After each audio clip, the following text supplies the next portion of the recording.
Hello, music lovers, music makers, etc. I'm going to try to explain how the electronic music is made. Not really from like a technical software standpoint, but from a, I don't know, not music theory standpoint, but technique and technology standpoint. So what I'm finding is that the YouTube videos out there that are about instructing people how to make electronic music, I don't know, they just have the wrong focus. They have the wrong approach. A while ago, I made a video that was about mastering, and it included some cool audiology theory and stuff like that. But it was, the way that I presented it was good. I was into it. And so now I'm going to try to do the same thing with synthesis, starting with the classic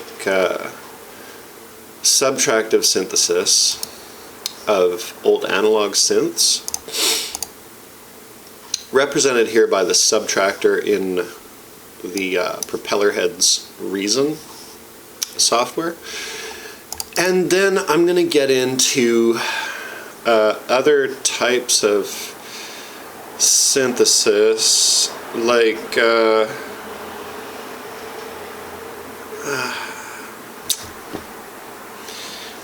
don't know, FM, which is kind of in here, but not really. It's interesting, like Reason really has a limited synthesizer setup, and this is why we'll be calling on Ableton Live, which is my other favorite piece of software, to kind of demonstrate a couple of the a compare and contrast of just explanation of like how synthesizers work. This is something that I'm finding is missing from a lot of things. Like I can find stuff about, here's how to recreate this sound, with whatever. And that's so useful, but I'm just not finding a lot of stuff where they're like, here's what the sound actually is. So to explain something about digital FM synthesis, I'm going to be using the operator, which it's just a beautiful FM synth built into Ableton from the beginning, which is really good. Like Reason applies some FM synthesis in a pretty cool way. They got this kind of all-purpose monster synth, the Thor, which I sort of hate, but it does have a whole bunch of useful stuff, including this kind of primitive FM phase modulation synthesis. Wavetable is sort of boring, but multi-oscillator stuff is interesting. And so the Thor is a good example of a complicated, what I would call a monster synth. But all of these software things, these plugins, they really are kind of the corporate sanitized version of the software synths that we have made to unify and emulate the hardware, and also the potential hardware. So, I mean, if I could get one hardware synthesizer, it would be, I would want a recreation of the subtractor. And then if I had a digital synth, I'd want a hardware recreation of the operator, not some reissue of some previous synth, which is what we are getting these days. With these sort of reissue series coming out from manufacturers like Yamaha and Roland, Korg, etc. And I like the approach that these software makers took, and these are relatively, I mean, there's no companies in music software that are big companies, but these are relatively large companies for the sector, for the industry. I guess the other type of synthesis that I'll want to discuss, the more advanced stuff, would be things like physical instrument emulation that you see in like tension, for example. This is a good example of a synth that is based on, it's just the architecture is all about kind of combining different bits of emulation of different aspects of pretty much any instrument, and then applying some common synth stuff to it, so you can still be like, and they just always want to make sure that you can make acid out of anything. But I mean, it's cool to be able to say, look, I want a flute, sort of. I mean, it's 4 strings, but there's something else in here, I think, for percussion. There's collision, wind, you got, what is this stuff really for? Piano keys, pedals. Yeah, tension is for string stuff, and then, oh yeah, okay, and then you got, like, I'm using Reason and Ableton to start this whole process because their interpretation of these synthesizers is really an interpretation of an entire family of synthesizers with each one of these things. So this represents, you know, the what did I just fucking do? This represents, oh my god,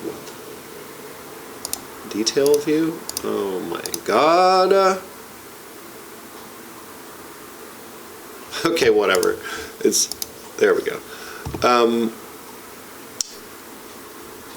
Like, this is a whole family, a whole realm of, like, the organs that you find throughout jazz music, rock, you know, soul, electronica even, and any kind of electric piano. Oh no, yeah, this is not for...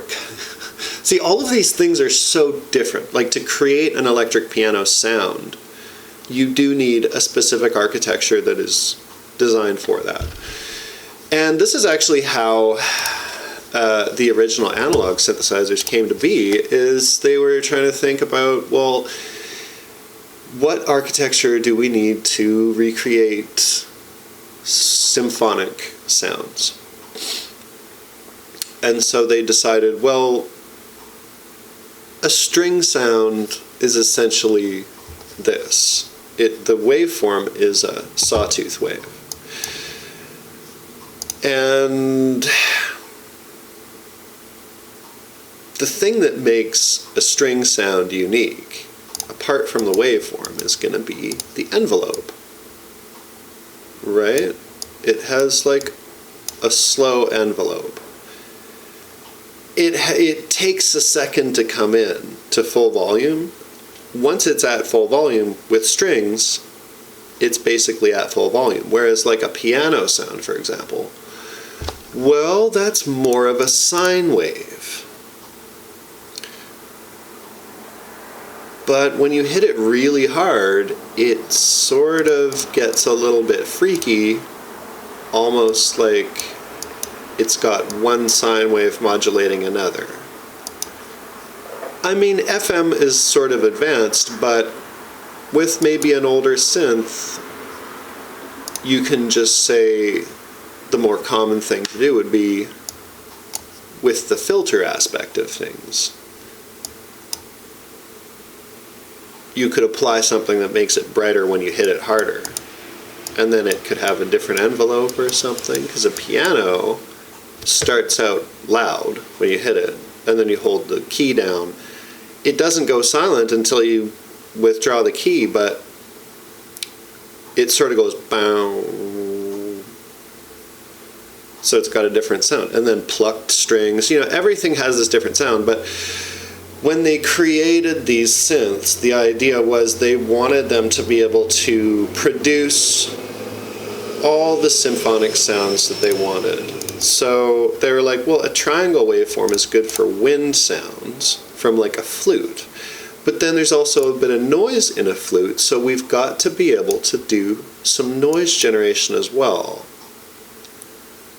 and mix it in with that sound. And then they were like, well, why not make it an FM thing instead of just mixing it? Why not make it actually frequency modulate the thing?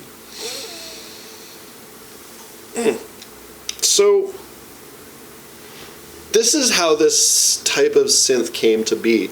And of course, we associate certain type of sounds with it because like any instrument, like the electric guitar, the synthesizer, each synthesizer has sort of, maybe it came into life with some intentions, maybe it was just marketed with some intentions, but it ended up finding its own,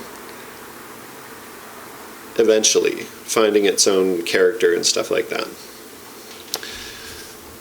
I do plan on actually making some noise during this whole thing, but I do kind of like, one of the things I liked about my video about mastering is I didn't actually play anything.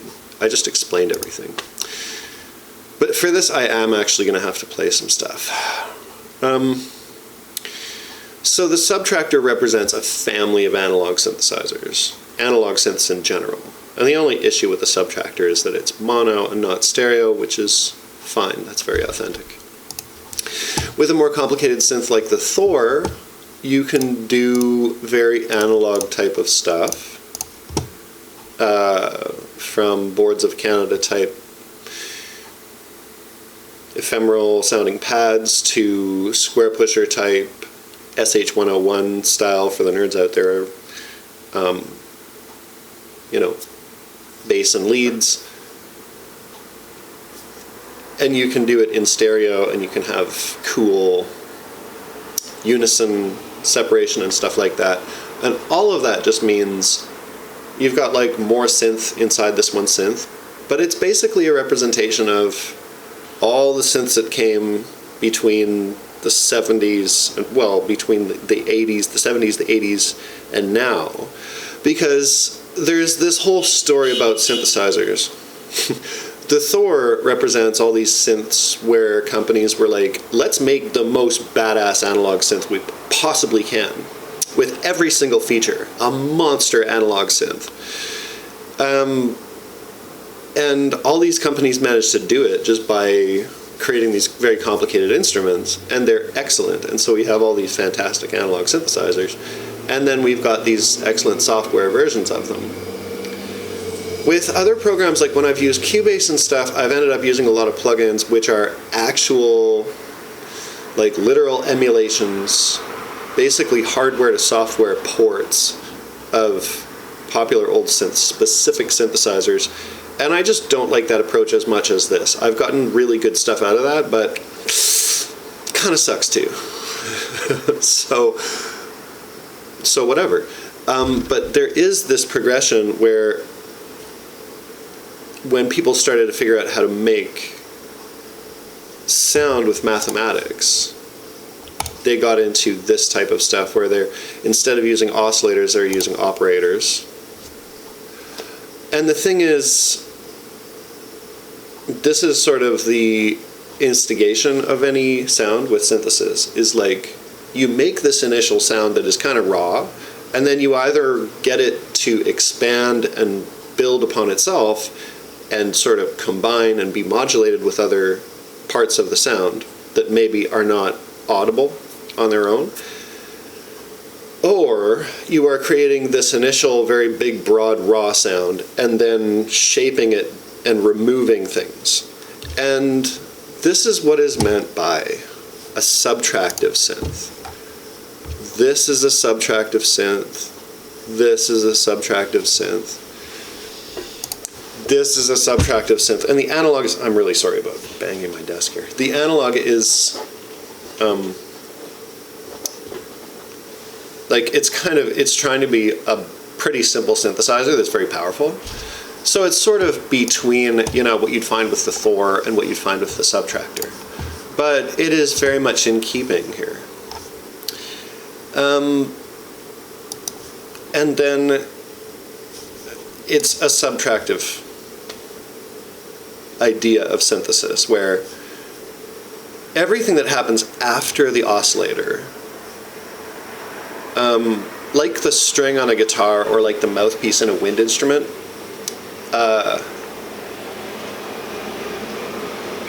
it gets sculpted and basically stuff gets removed. It really is like a sculpture. I'm going to get back to the theme of sculpture because like music itself is basically a 3D sculpture with time as the third dimension. And you start to realize that when you explore these synthesizers because you're like, okay, well this only sounds good because I'm removing most of the energy of the music. It's like, for example, with this sort of sound that you get out of a sawtooth wave. Oops, I'm not even playing the right synth. Okay. The type of sound that you get out of a raw sawtooth wave, it sucks. Like, that's basically what would happen if you just took the mouthpiece off of a trumpet and just, it is not musical. And it doesn't have the modulation that you want and everything like that. And so with a subtractive synth, the first thing that you do is filter out most of the sound.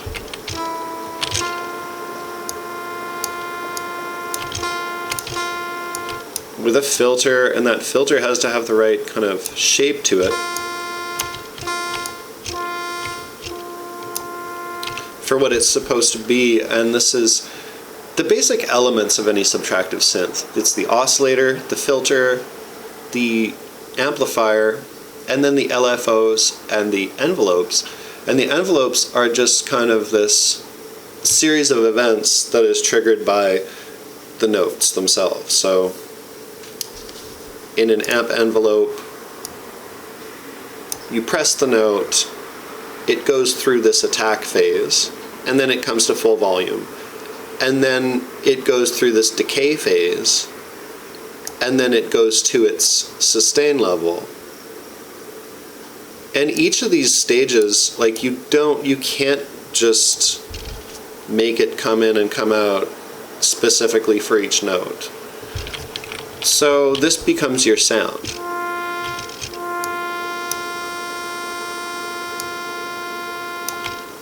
Notice how it kind of builds and then trails off just while I'm holding down the note. And then after you release the note, it goes through this other stage called release.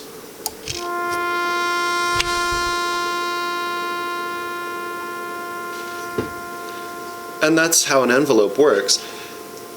So an envelope is like an event that corresponds with the timing of the note.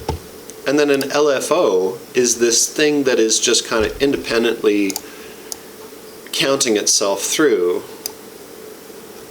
either in relation to the beat of the music, typically, or just at, relatively fast or slow time. And you just use this for something like vibrato, typically. So in here you actually have to dig to find the thing where you get to say, oh, pitch mod the LFO1. I mean, like, what the fuck does that mean? Well, that's what it means,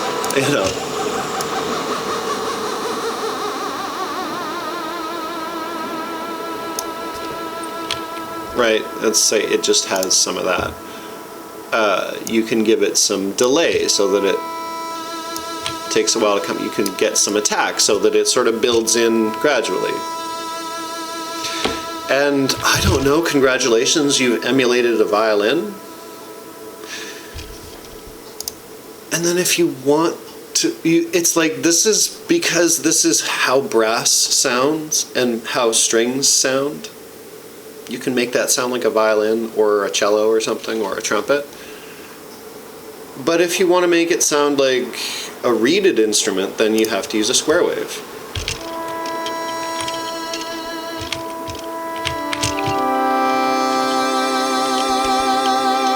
Like, okay, well,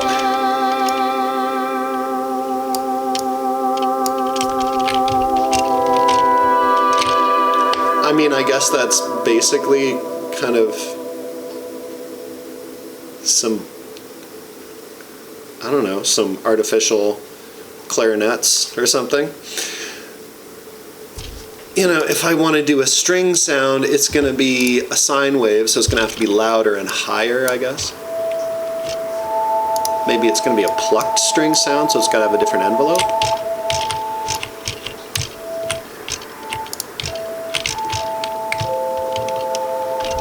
That's kind of nice, right? I mean,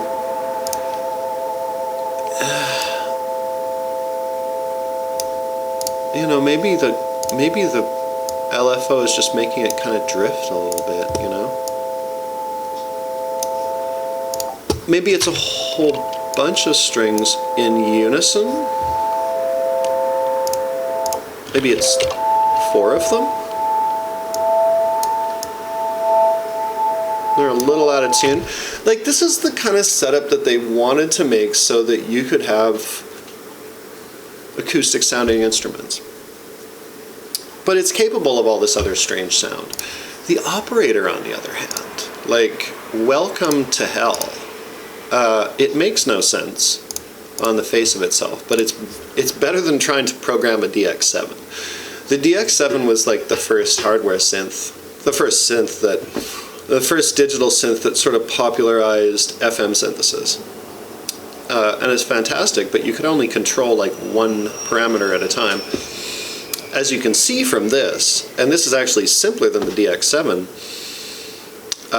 with half as many operators and fewer bells and whistles, it's still a complicated fucking beast. For every one of these operators, it's got its own, you know, page for it here. But FM synthesis introduced this digital mathematical way of approaching synthesis. I'm going to remove this filter thing because this is not really an element of digital synthesis. And the difference here is that this is really not subtractive. This is not really additive, but it's more additive than it is subtractive. Additive is the type of thing that you use with an organ, where you're combining a bunch of sine waves together. And actually, the operator kind of does this.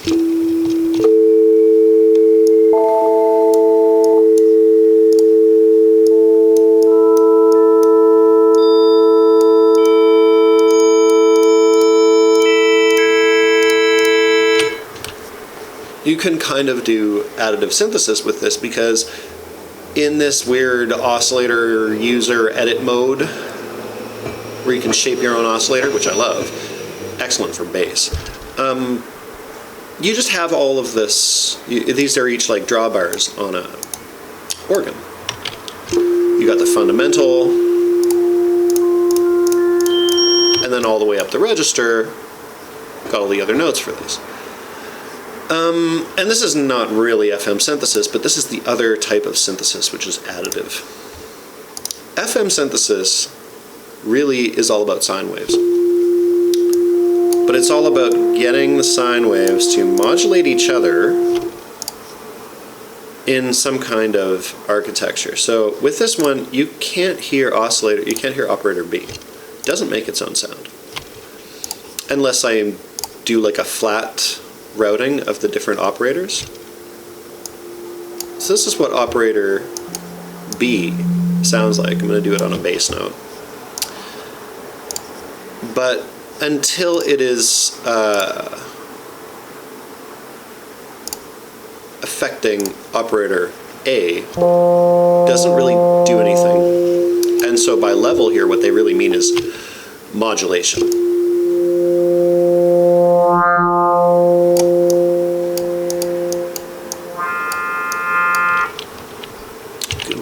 down a couple octaves here to the contrabass range.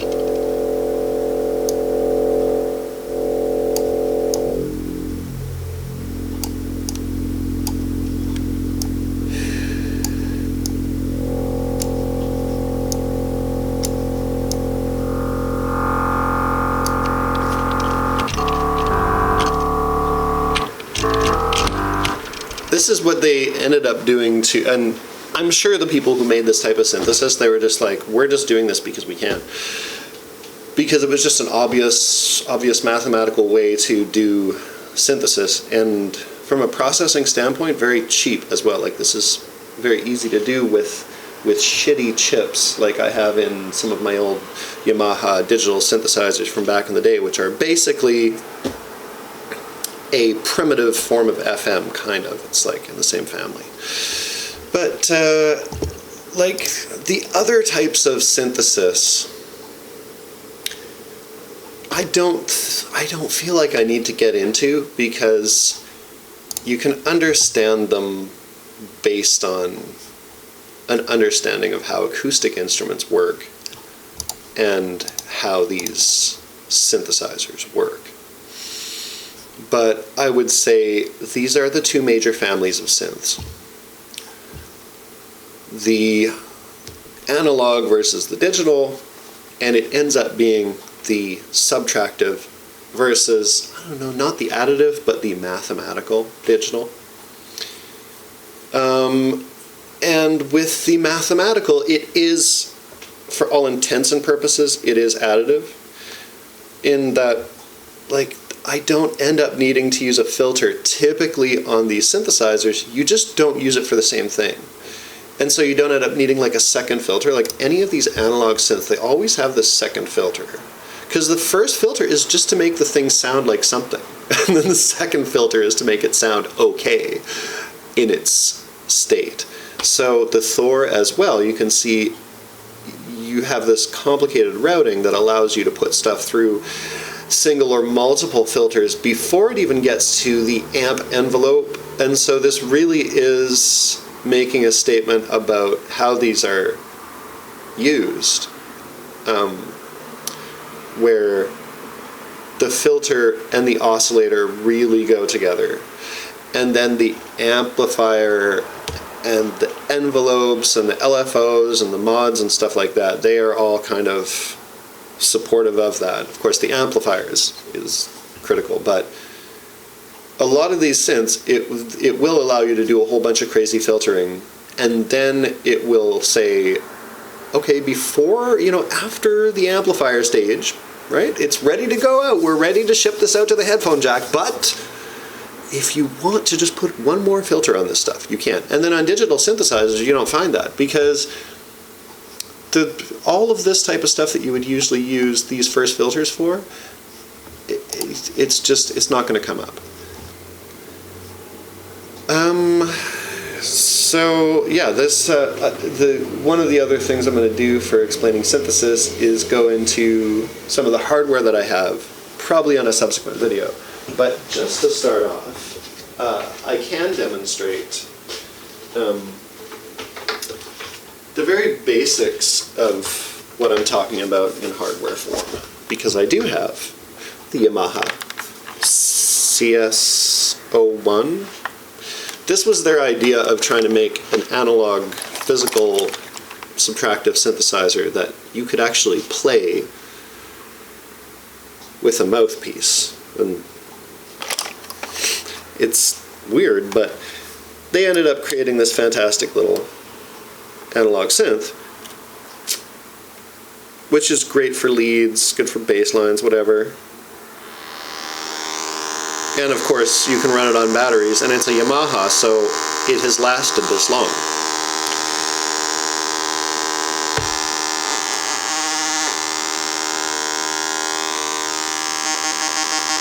And it's got a primitive LFO. Got various oscillator waveforms. Okay, that's a little triangle wave. Square, so of course it needs the filter. And so, of course, that needs an envelope along with the amplitude for the amp. And so, of course, you just end up making Boards of Canada type stuff with it. But this is, you know, analog synthesis, basically. Analog subtractive synthesis. It's not that much different from the subtractive in reason. And then this terrible piece of shit, I love it. It's excellent, and it's basically a 2-operator pulse code modulation synth. But pulse code modulation is really kind of FM adjacent. It just sucks a little bit more, but it has its own interesting sound, which I love. It's an excellent sound, and it's very good for my purposes.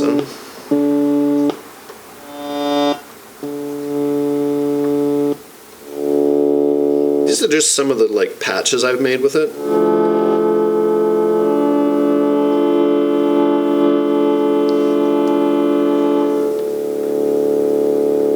And it's really just to get into some of it. It really is a lot of the same type of mathematics as is happening with a FM synthesizer. You just have 2 sine waves. You have an amount of modulation between them. But then in pulse code modulation, you also have feedback.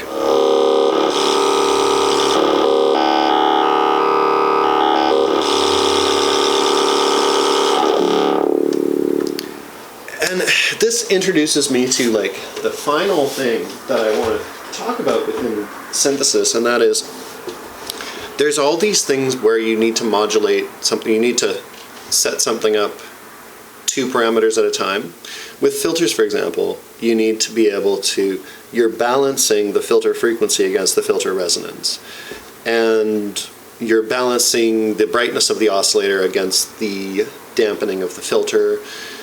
And you're balancing the sort of color of the sound with the pitch of the sound and stuff like that. So synthesists end up doing this work of balancing this against that in order to create the tone.